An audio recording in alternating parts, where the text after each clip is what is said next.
वो रीजन में चला गया।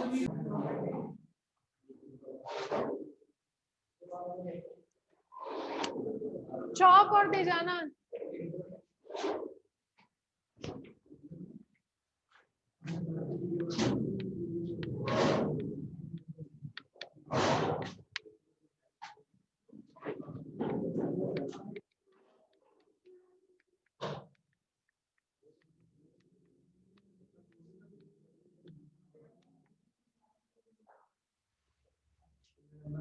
परावर्तित प्रकाश में, परावर्तित प्रकाश किरणों में न्यूटन वलय, वो कल आपको टॉपिक करवा दिया था, है ना।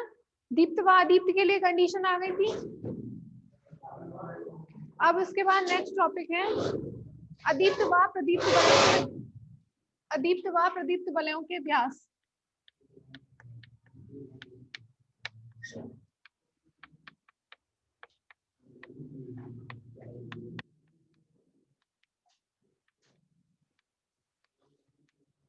तो आप उसके पूछ रहे थे कि सेंटर पर कैसी बनेगी, है ना, यही पूछा था।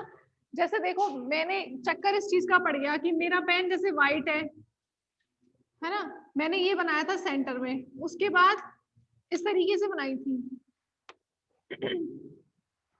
तो आपने क्या है, इसको अपनी कॉपी में ब्लू पेन से या उससे बनाया है, ब्लैक से, है ना। तो मेरा तो व्हाइट हो गया और तुम्हारा ब्लैक हो गया, ठीक है, अंतर इस चीज का पड़ गया। इसका मतलब जो मैं ये बना रही हूँ ना, अब ऐसे लिख लेना आप, जैसे आप ब्लैक पेन से बना रहे हैं तो ये वाला पार्ट आपका ब्लैक बना होगा ना, ब्लैक पेन से या ब्लू से। इसका मतलब ये क्या है, ब्लैक मतलब काली या अदीप्त बोल सकते हैं इसको, ठीक है, काली या अदीप्त।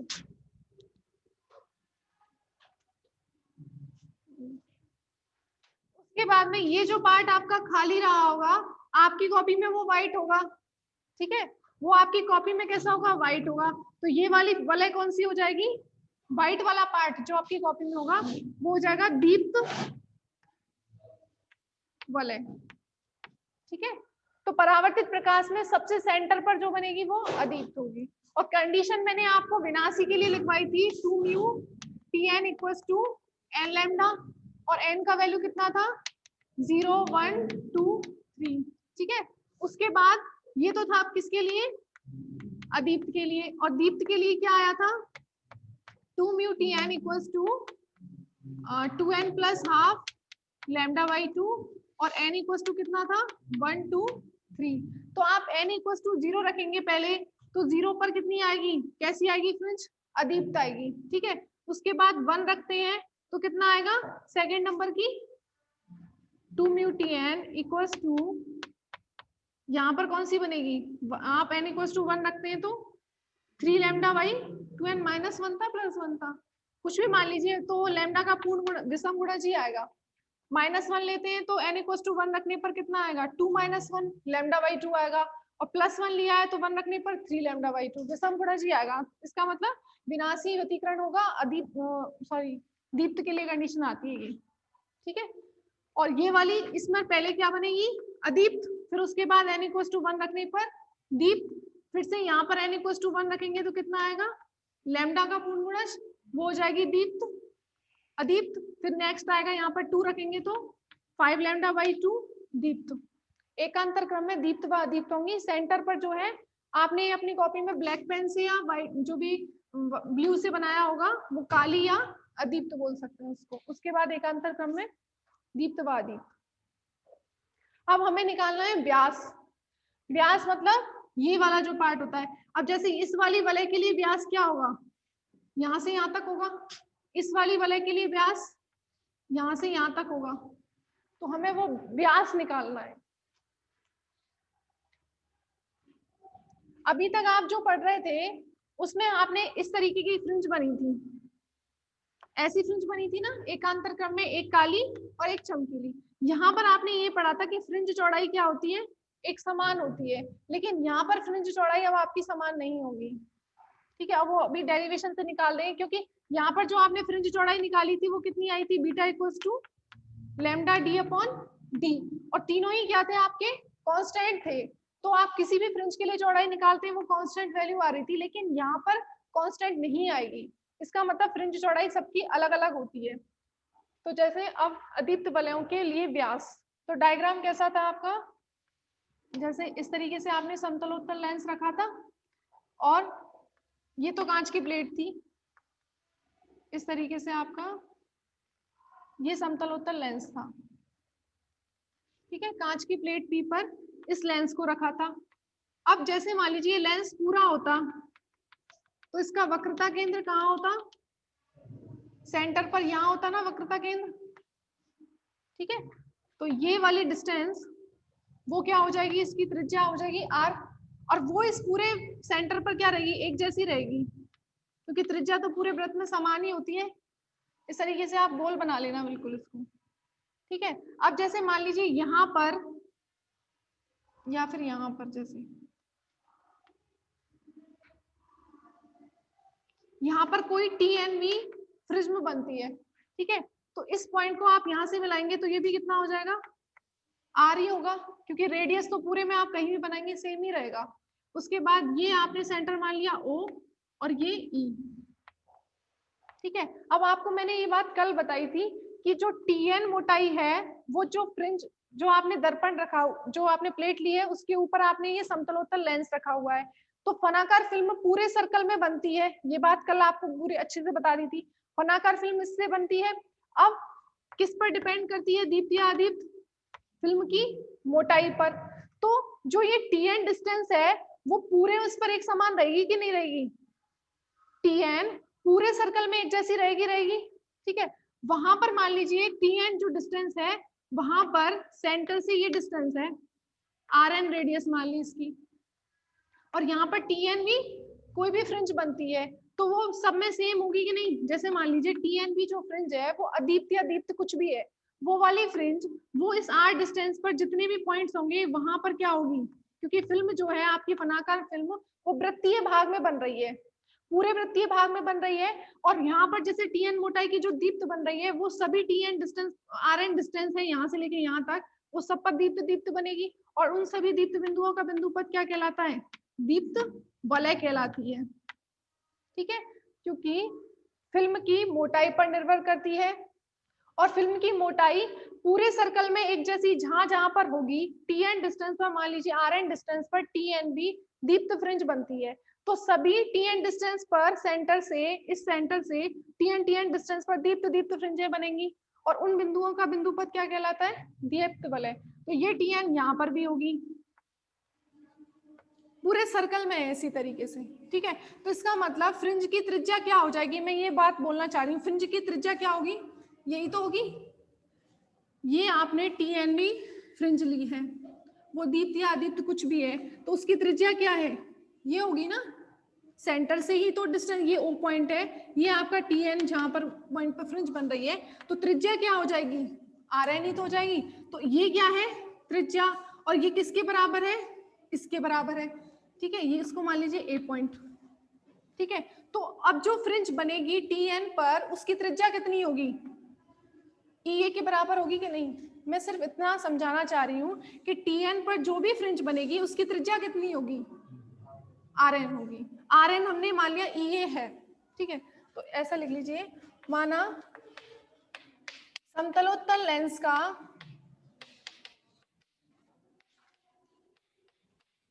वक्रता केंद्र C है। जब वक्रता केंद्र C है और A बिंदु पर यहां से कोई प्रकाश आपतित हुआ है, ठीक है। A बिंदु पर जब प्रकाश आपतित होता है, फिल्म फनाकार फिल्म के बिंदु A पर प्रकाश आपतित होता है तथा इस बिंदु पर फिल्म की मोटाई, इस बिंदु पर फिल्म की मोटाई कितनी है, TN है। इस बिंदु पर फिल्म की मोटाई TN है, और TN पर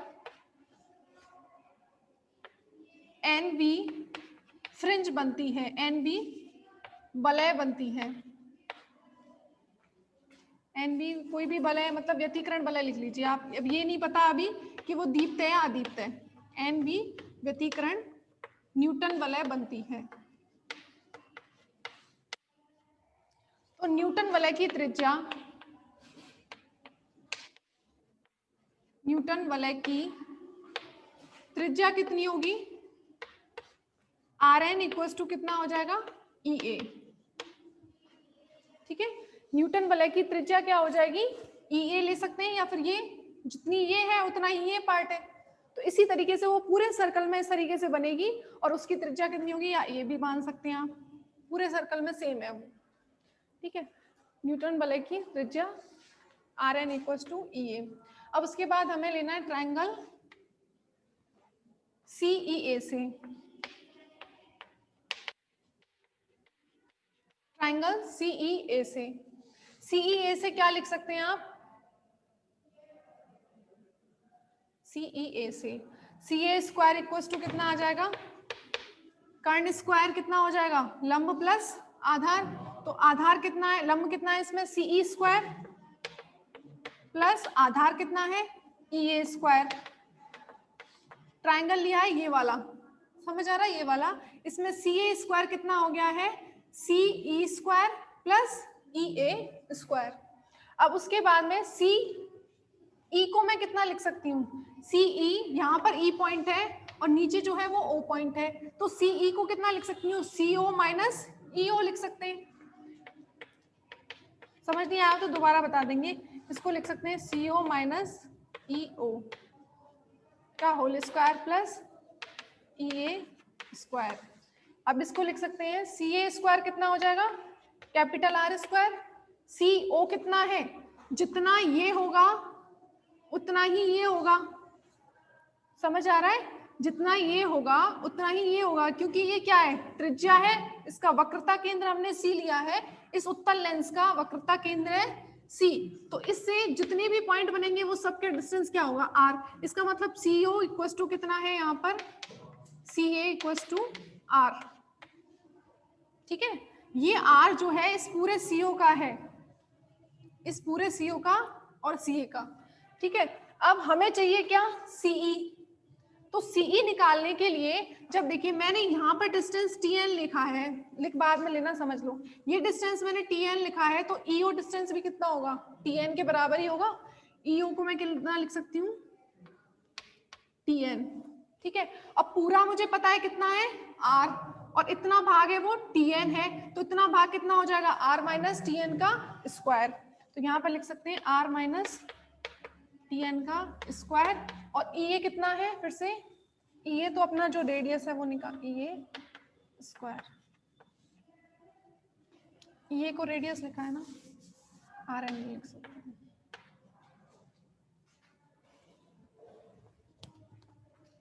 हमें निकालना है व्यास। ठीक है, अभी पहले हम क्या निकाल रहे हैं? रेडियस निकाल रहे हैं उस वलय की। जब रेडियस आ जाएगी उसका डबल कर देंगे तो क्या आ जाएगा? व्यास आ जाएगा। तो हम पहले रेडियस निकालने की कोशिश कर रहे हैं, यहाँ से आर एन आ जाए अपना। तो आर एन निकालने के लिए पहले मैंने क्या लिया है? ये वाला ट्राइंगल लिया। इस वाले ट्राइंगल में सी ए स्क्वायर कितना हो जाएगा? सी ई स्क्वायर प्लस ई ए स्क्वायर। ठीक है, अब उसके बाद सी ए का वैल्यू तो कैपिटल आर स्क्वायर, और ई ए का वैल्यू जो हमें चाहिए रेडियस स्मॉल आर एन। ई का वैल्यू कितना माना है? रेडियस जो वलय की त्रिज्या है आर एन स्क्वायर। अब चाहिए सीई स्क्वायर। सीई स्क्वायर के लिए हम क्या लिख सकते हैं? CO minus EO. तो सीओ का वैल्यू कैपिटल आर और ईओ का वैल्यू टीएन के बराबर। तो capital R minus TN square कितना हो जाएगा? माइनस स्क्वायर इस तरीके से।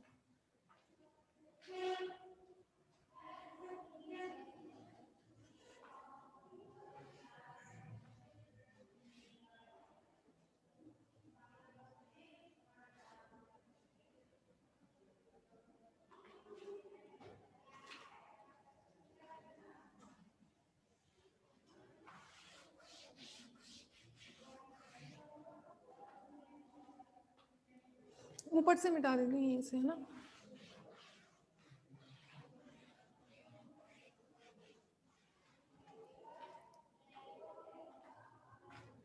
अब देखो यहां से इसको सॉल्व करेंगे, मैं ऊपर लिख रही हूँ R square is equal to कितना आएगा?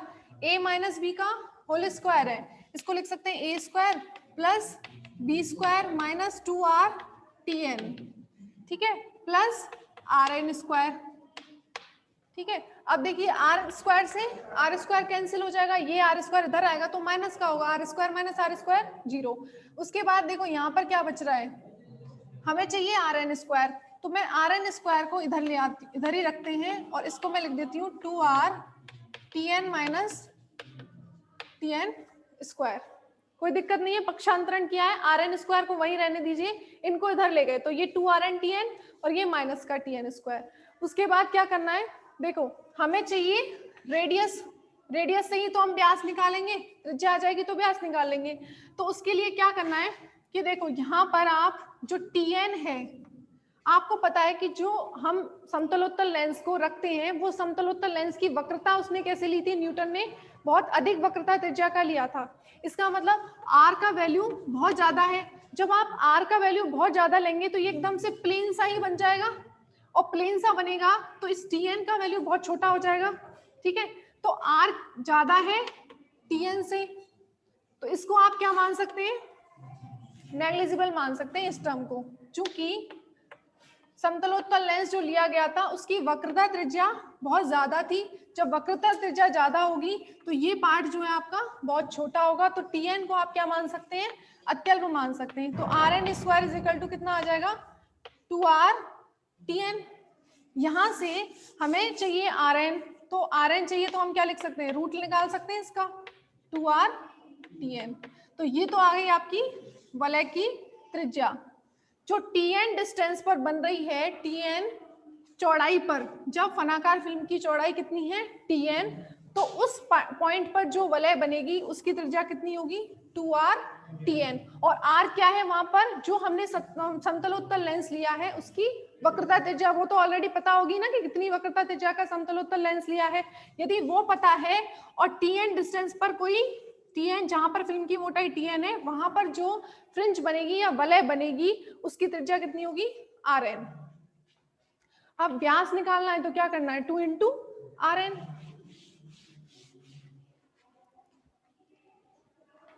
व्यास वलय का व्यास dn इक्वल्स टू कितना हो जाएगा 2rn, त्रिज्या का दुगना कर देंगे तो व्यास आ जाएगा। यहां से यहां तक ये क्या हो जाएगा, dn इक्वल्स टू 2rn। ओ और ये आप ए पॉइंट ले सकते हैं यहाँ पर, ये वाला पॉइंट, ये वाली चीज है ये, ठीक है। और ये किसके बराबर है, ई ए के, तो आप लिख सकते हैं सीओ बराबर सी ए, ये भी आर के बराबर है। और ई ए इक्वल्स टू, इसको मैं यदि कोई पॉइंट दूं तो आर दे देते हैं जैसे, तो ये हो जाएगा E A equals to O R equals to वलय की त्रिज्या आर एन, ठीक है। उससे कोई फर्क नहीं पड़ रहा, यहाँ पर 2 इंटू आर एन लिखेंगे तो 2 इंटू 2r tn। अब देखिए हमने सिर्फ इतना माना था कि tn जब फनाकार फिल्म की चौड़ाई है उस समय पर जो rn त्रिज्या की वलय बन रही है, हमने ये नहीं माना था कि वो दीप्त वलय है या अदीप्त वलय है। तो अब इसके लिए अलग अलग के लिए व्यास निकाल लेंगे। अदीप्त वलय का व्यास,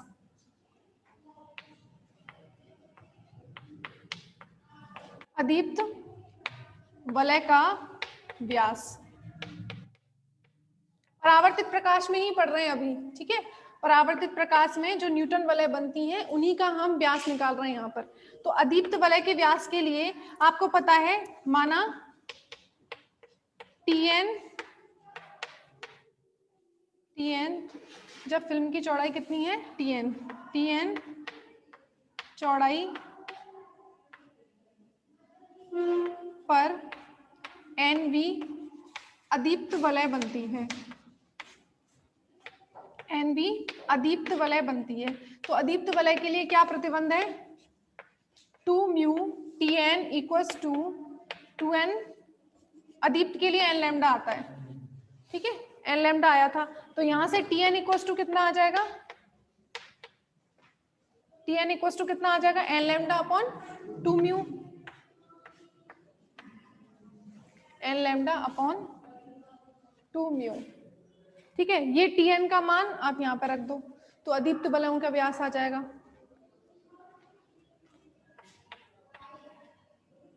Dn इक्वल्स टू, इसको नाम दे देना समीकरण 1 में रखने पर व्यास कितना आ जाएगा, Dn equals to 2√2 r, Tn equals to कितना रखना है, n लैम्डा अपॉन 2 म्यू।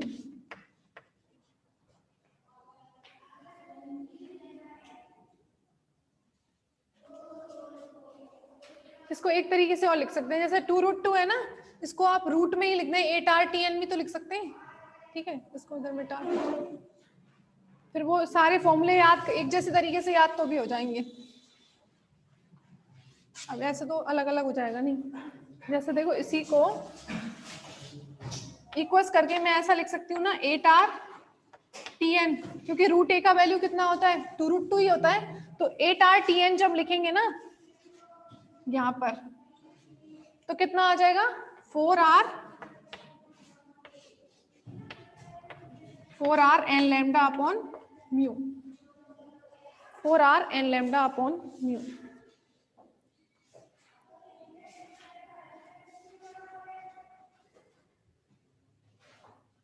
लिख लिया सबने? अब निकालते हैं दीप्त वलय का व्यास।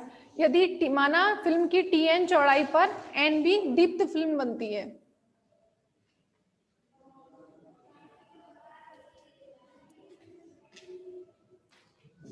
लिख लो आराम से लिख लो तुम।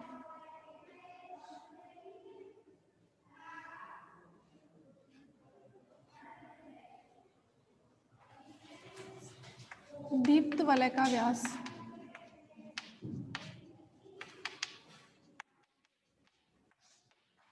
माना फिल्म की फनाकार फिल्म की Tn चौड़ाई या मोटाई पर, Tn चौड़ाई पर N भी दीप्त फिल्म बनती है, दीप्त वलय बनती है। तो दीप्त के लिए कंडीशन क्या आती है, 2 mu Tn equals to 2n plus 1 lambda by 2। तो दीप्त वलय का व्यास कितना हो जाएगा, Dn equals to 8r Tn होता है। ठीक है, जनरल फॉर्मूला तो यही निकाला था व्यास। अब दीप्त है तो दीप्त का कंडीशन लगाएंगे, अदीप्त है तो अदीप्त का कंडीशन लगाएंगे, 8r Tn।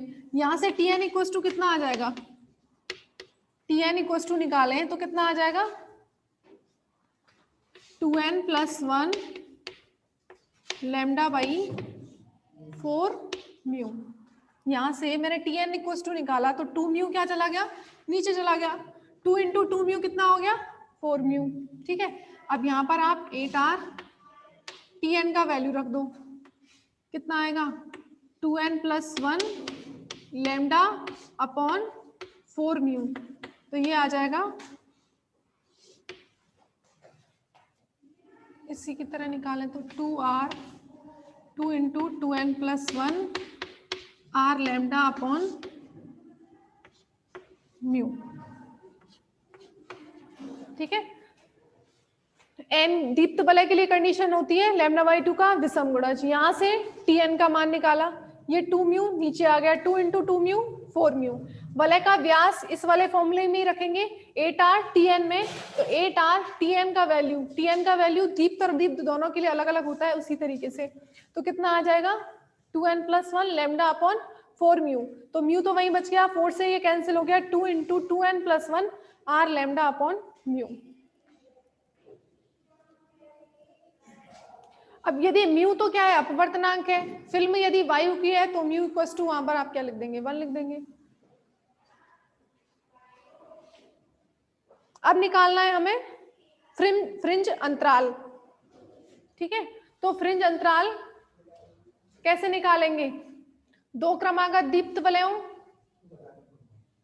का व्यास और दो क्रमागत अदीप्त वलयों के व्यास का अंतर, वही क्या हो जाएगा, फ्रिंज अंतराल। त्रिज्या का अंतर निकालेंगे, व्यास निकालने या त्रिज्या निकालें, अंतर से क्या फर्क पड़ेगा।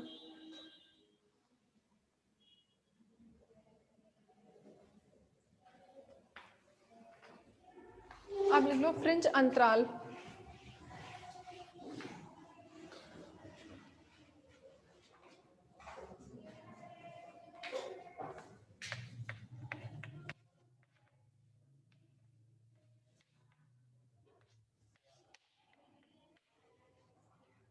दो क्रमागत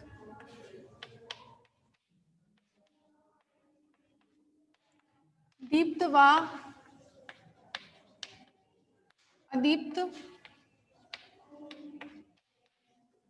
वलयों की त्रिज्या का अंतर फ्रिंज अंतराल कहलाता है।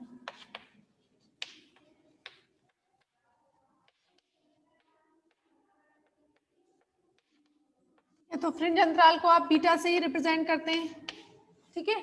तो क्रमागत मान लीजिए आर एन भी कोई दीप्त वलय की त्रिज्या है, एन भी कोई दीप्त वलय की त्रिज्या है आर एन, और उसके क्रमागत दूसरी बनती है R N plus one minus R N. तो एन और एन प्लस वन क्या है, दो क्रमागत दीप्त वलयों की त्रिज्या है। रिजॉइन करना, तो रिजॉइन करो एक बार।